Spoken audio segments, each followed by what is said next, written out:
mo lahat.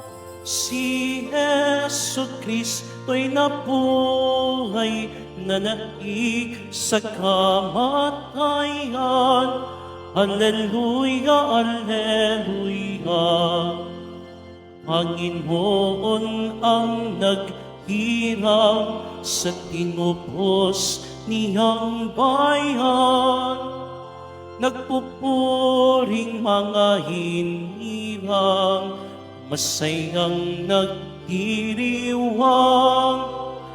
Magalak tayong lahat, si Jesu Kristo'y nabuhay, nanaig sa kamatayan. Alleluia, alleluia. Sa ngalan ng Ama at ng Anak at ng Espiritu Santo, Amen. sumainyo ang Panginoon. At sumaiyo rin.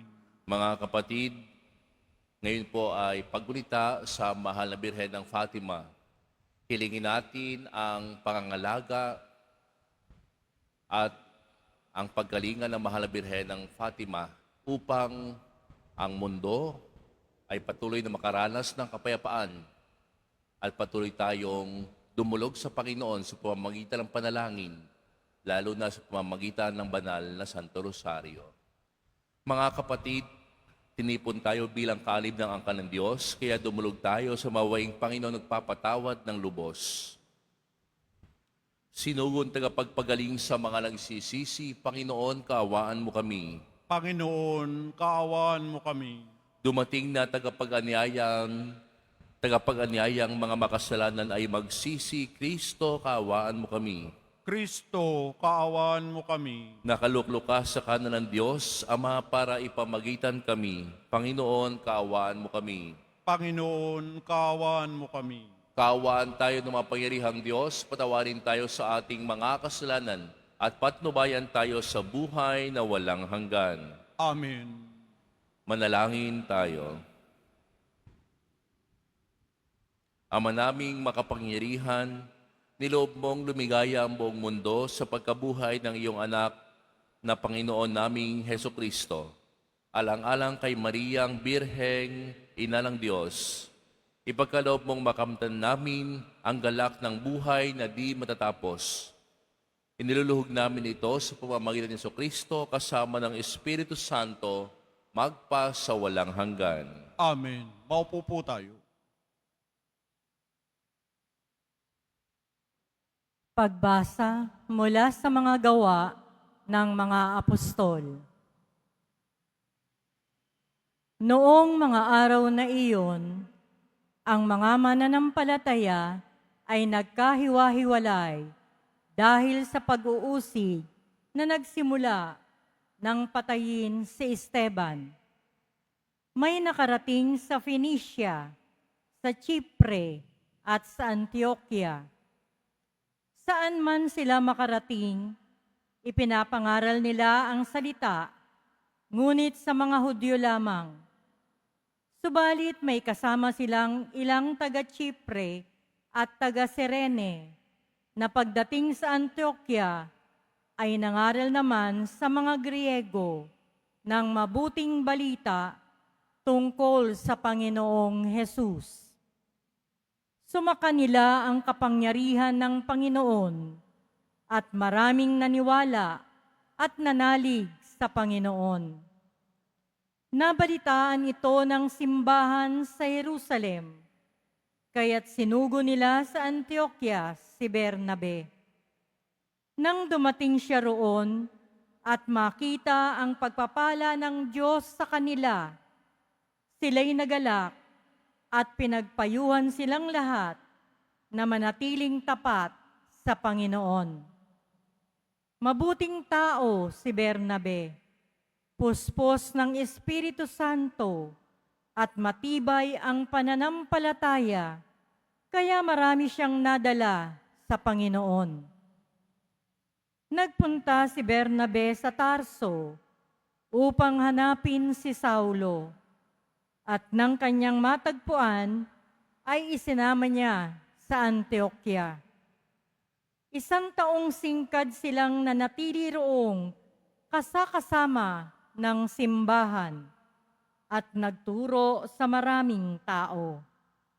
At doon sa Antioquia, unang tinawag na Kristiyano ang mga alagad. Ang salita ng Diyos. Salamat sa Diyos. Purihin ng tanang bansa ang Panginoong dakila. Purihin ng tanang bansa ang Panginoong dakila.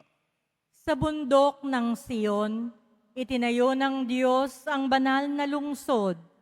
Ang lungsod na ito'y higit niyang mahal sa alinmang bayan na angkan ni Jacob.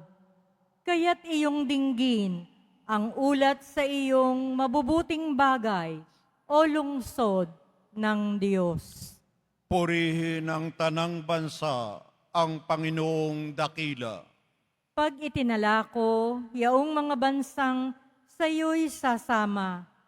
Aking ibibilang ang bansang Ehipto at ang Babylonia. Ibibilang ko rin yaong Pilistia, Tiro at Ethiopia. At tungkol sa Siyon, yaong sasabihi, ang lahat ng bansa ay masasakupan. Siya'y palalakasin at patatatagin ng kataas-taasan. Purihin ng tanang bansa ang Panginoong dakila. Ang poon ay gagawa ng isang talaan ng lahat ng taong dooy mamamayan. Ang lahat ng ito ay magsisiawit at pawang sasayaw. Purihin ng tanang bansa ang Panginoong dakila. Tumayo po tayo.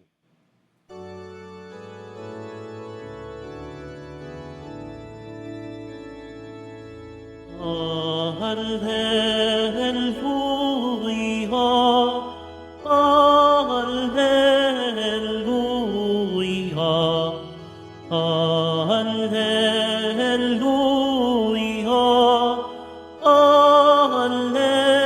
Alleluia.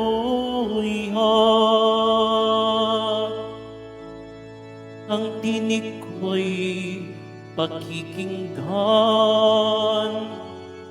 ng kabilang sa aking kawan. Ako'y kanilang susundan. Alleluia, Alleluia, Alleluia, Alleluia.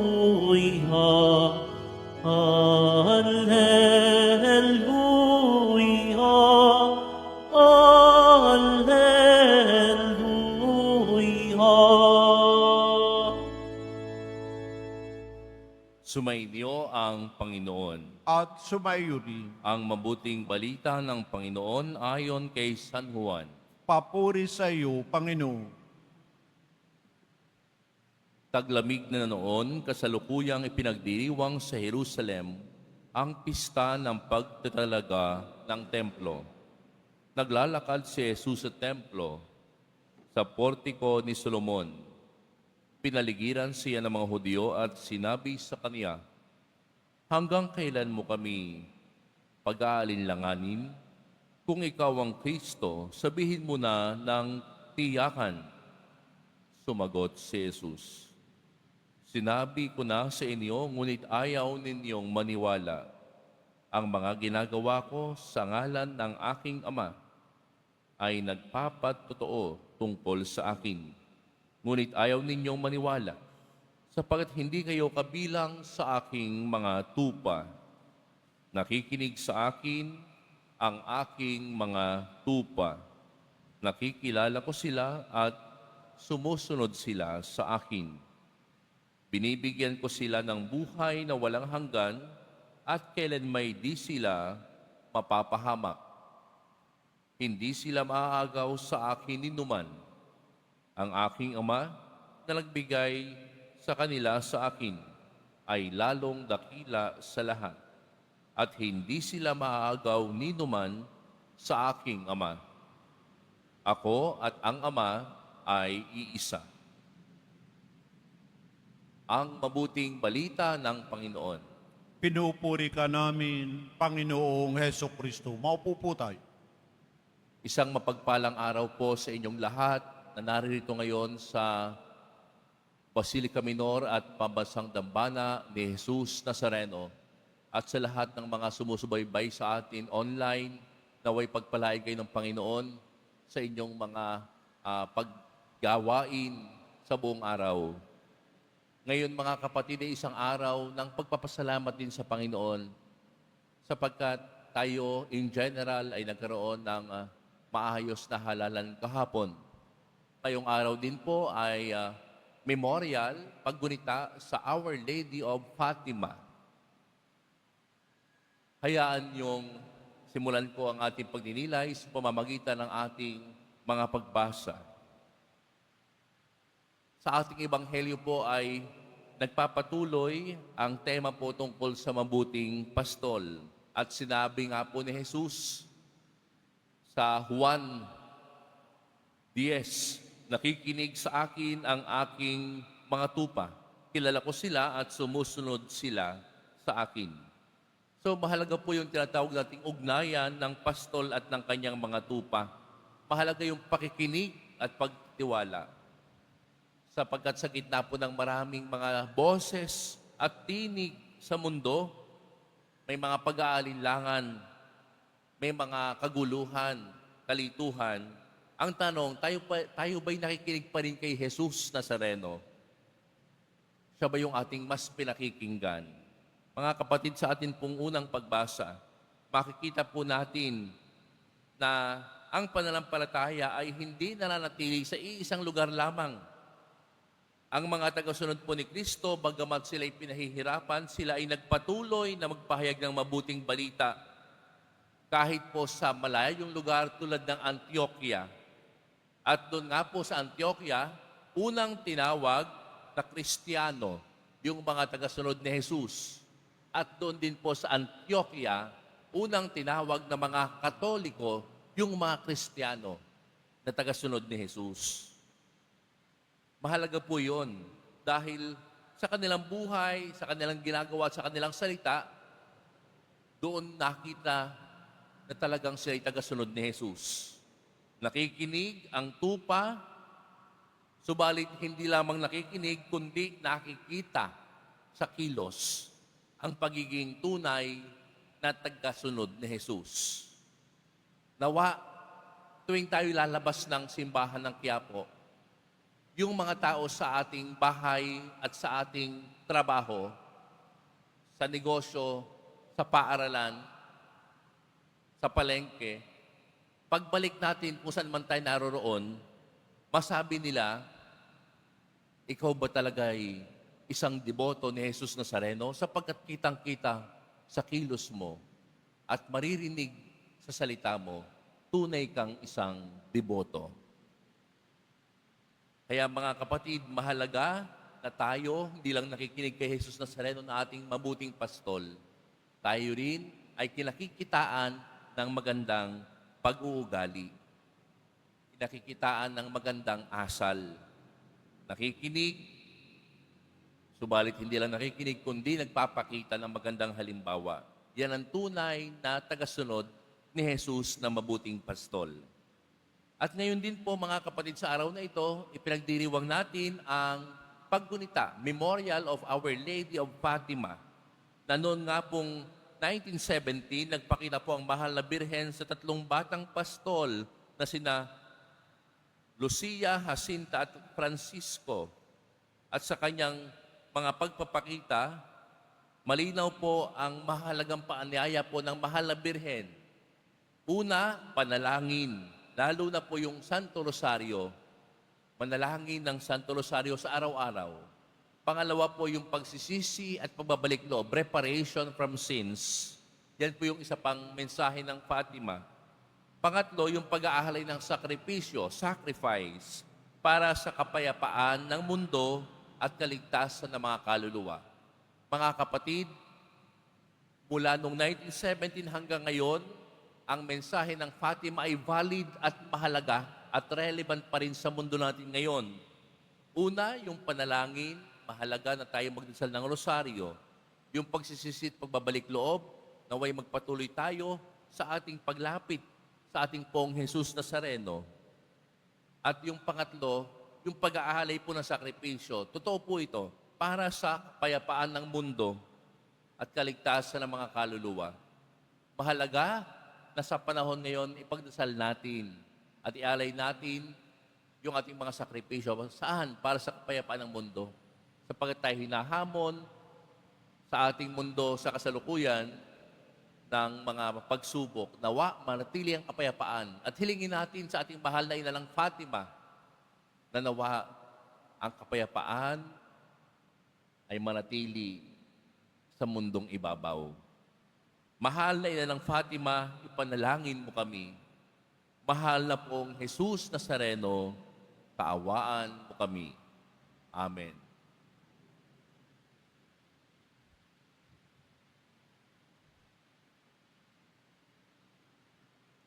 Tumayo po tayo.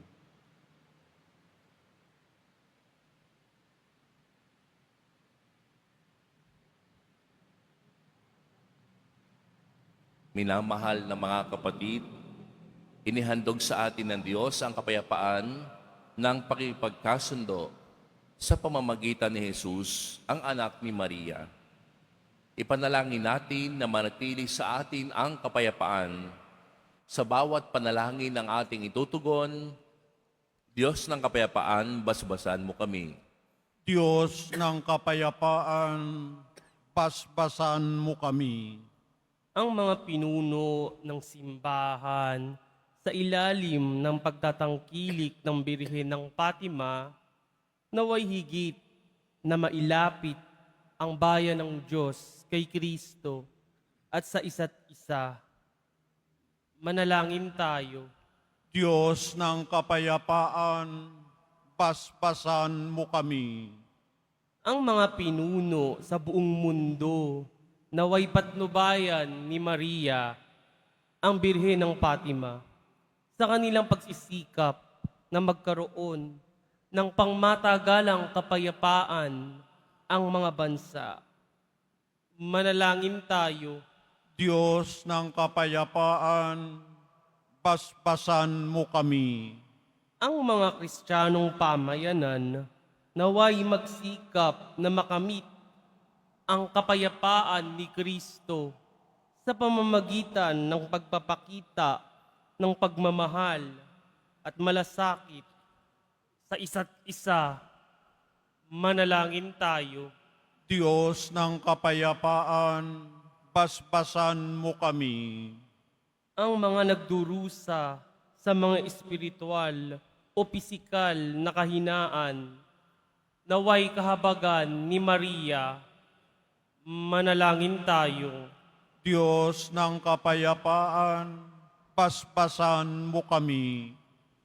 Tayo naway lukuban ng kapangyarihan ng banal na Espiritu upang makita sa ating mundo ang handog na kapayapaan.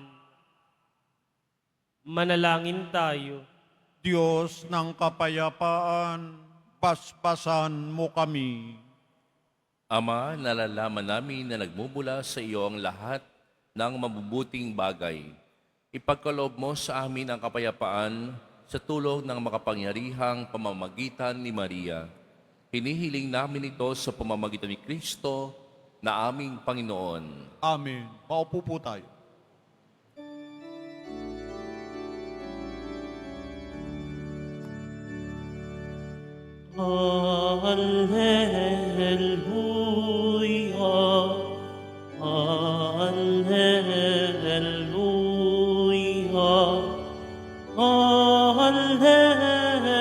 Alleluia, Alleluia, Alleluia, Alleluia, Alleluia. Ang lupa'y nayanig, ituwid ay tumahimik, nang ang poon ay tumindig bilang hukom natin. Alleluia, Alleluia, Alleluia, Alleluia, Alleluia.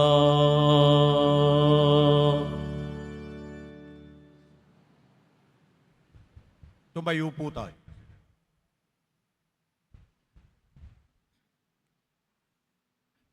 Manalangin kayo mga kapatid upang ang paghahain natin ay kalugdan ng Diyos sa mga makapangyarihan.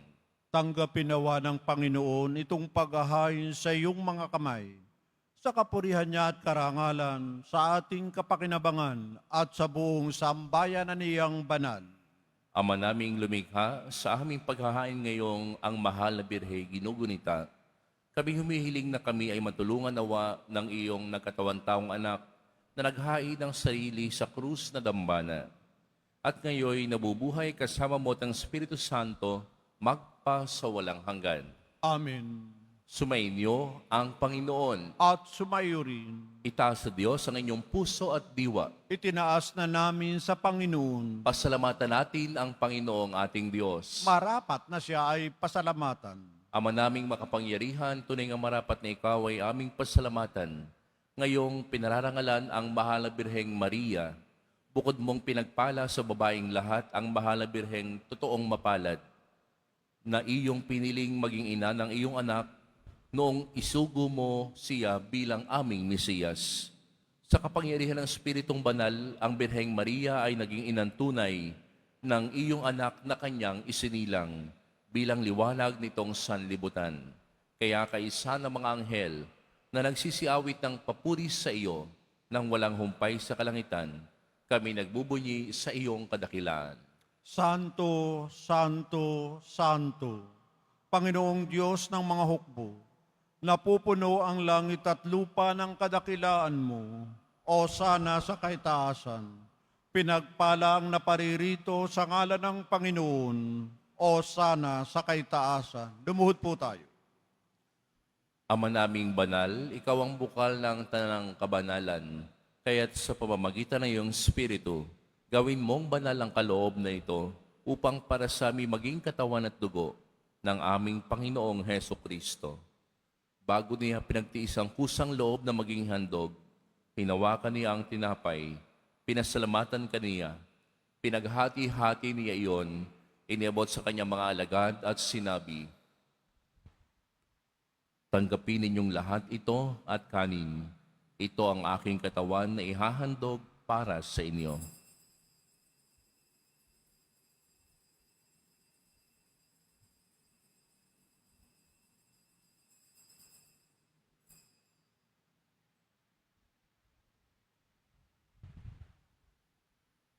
Gayun din naman nang matapos ang hapunan, hinawakan niya ang kalis, muli kaniyang pinasalamatan. Iniabot niya ang kalis sa kanyang mga alagad at sinabi, "Tanggapin ninyong lahat ito at inumin. Ito ang kalis ng aking dugo ng bago at walang hanggang tipan. Ang aking dugo na ibubuhos para sa inyo at para sa lahat. Sa pagpapatawad ng mga kasalanan, gawin ninyo ito sa pag-alala sa akin."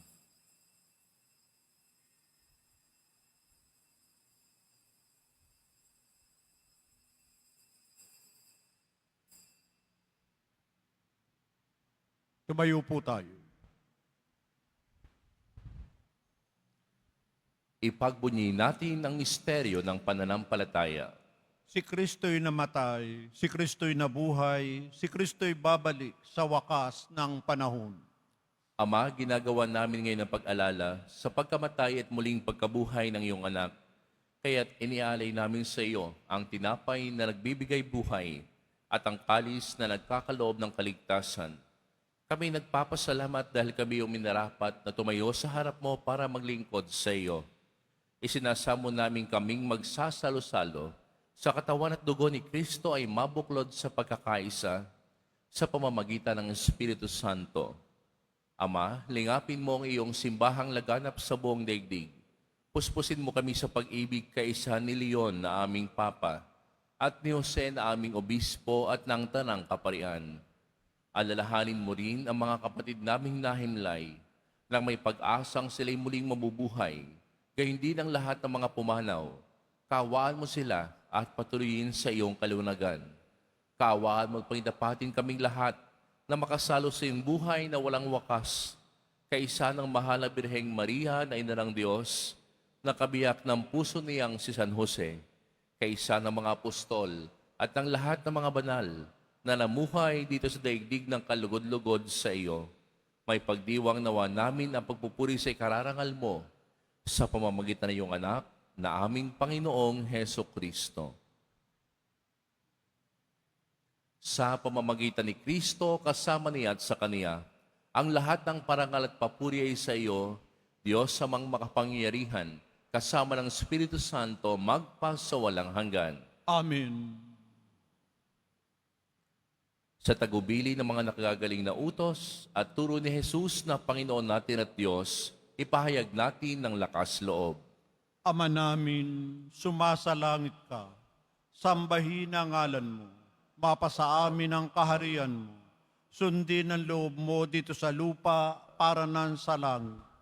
Bigyan mo kami ngayon ng aming kakanin sa araw-araw at patawarin mo kami sa aming mga sala para ng pagpapatawad namin sa nagkakasala sa amin. At huwag mo kaming ipahintulot sa tukso at iadya mo kami sa lahat ng masama. Hinihiling namin kami iadyas sa lahat ng masama, pagkalooban ng kapayapaan araw-araw, iligtas sa kasalanan at ilayo sa lahat ng kapahamakan. Samantalang aming pinananabikan ang dakilang araw ng pagpapahayag ng tagapagligtas naming si Heso Kristo. Sapagkat iyo ang kaharian at ang kapangyarihan at ang kapurihan, magpakailanman. Amen.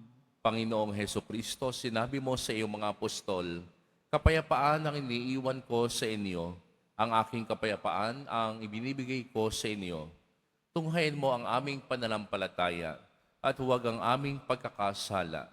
Pagkalooban mo kami ng kapayapaan at pagkakaisa ayon sa iyong kalooban, kasama ng Espiritu Santo magpa sa walang hanggan. Amen. Ang kapayapaan ng Panginoon ay laging sumainyo. At sumaiyo rin. Magbigayan kayo ng kapayapaan sa isa't isa.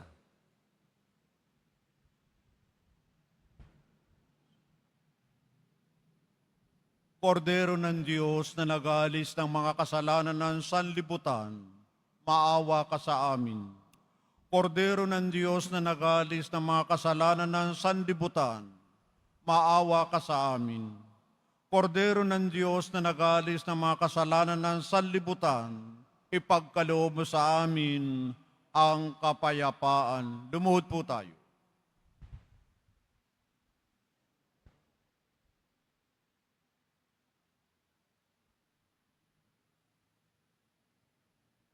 Ito ang kordero ng Diyos. Ito ang nag-aalis ng kasalanan ng sanlibutan.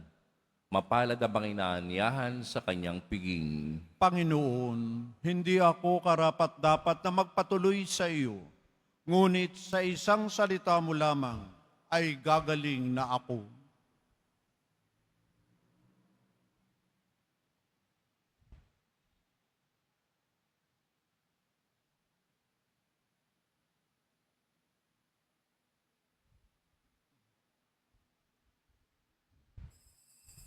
Para sa lahat ng tatanggap ng banal na komunyon, sasagot po tayo ng amin. Pagkasabi ng pari o ng lay minister ng katawan ni Kristo at isubo agad sa bibig bago umalis sa harapan ng pari o lay minister. Sumunod po tayo.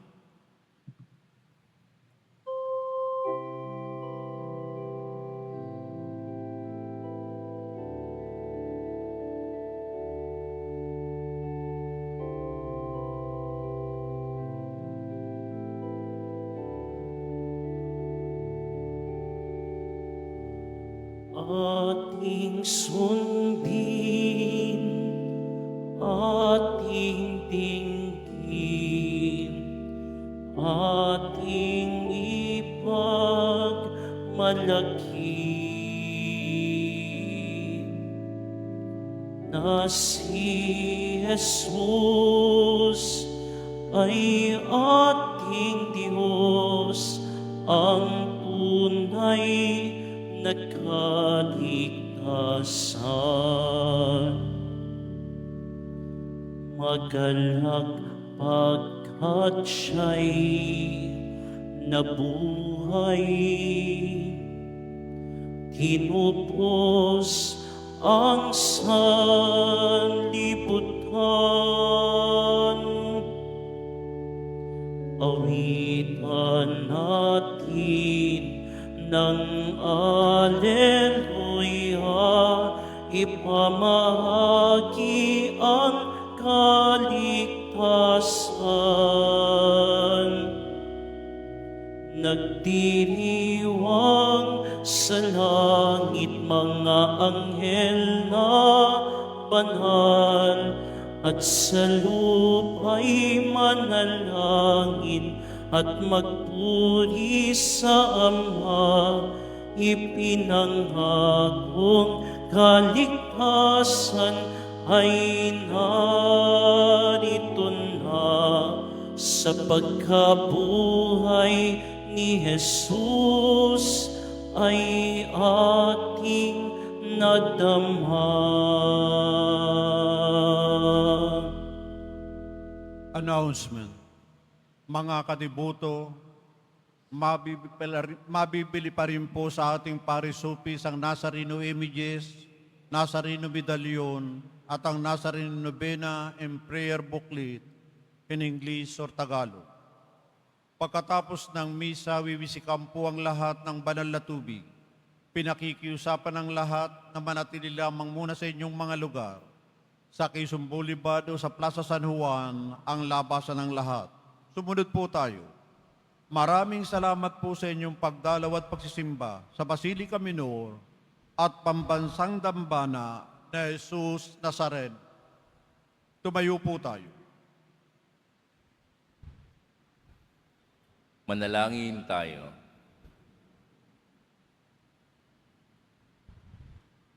Ama naming mapagmahal, pagtibayin mo ang aming kalooban, ang aming pinagsaluhang pananda ng pananampalatayang tunay, ang pinaninindigan naming Diyos na totoo at taong totoo, na ipinagdalang tao ni Maria sa kanyang sinapupunan, ay siya nawang magpagindapat na kami sumapit sa kaligayahan ng walang maliw na buhay, sa bisa ng kanyang nagliligtas na pakikinabang, sa pamamagitan niya kasama ng Espiritu Santo, magpa sa walang hanggan.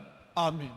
Sumainyo ang Panginoon. At sumayo rin. Mahal na poong Jesus Nazareno, inihayag mo sa pamamagitan ng krus ang walang maliw na pag-ibig ng Diyos sa sangkatauhan. Pakinggan mo ang kahilingan lalo na para sa mga nangangailangan ng iyong tulong at awa. Makamtan nawa namin ang iyong kasagutan na may utang na loob na tinatanaw. Basbasan din po ninyo itong mga imahen at dasalan upang lalo kaming manalangin at magtiwala sa pamamagitan ng bendisyon na ito. Naway lalo kaming maging mapaglingkod, masunurin at tapat sa iyo na aming maluwalhating Panginoon magpa sa walang hanggan. Amen. Pagpalain kayo ng makapangyarihang Diyos, Ama at Anak at Espiritu Santo. Amen. Humayo kayong taglay ang kapayapaan ng poong Jesus Nazareno. Salamat sa Diyos.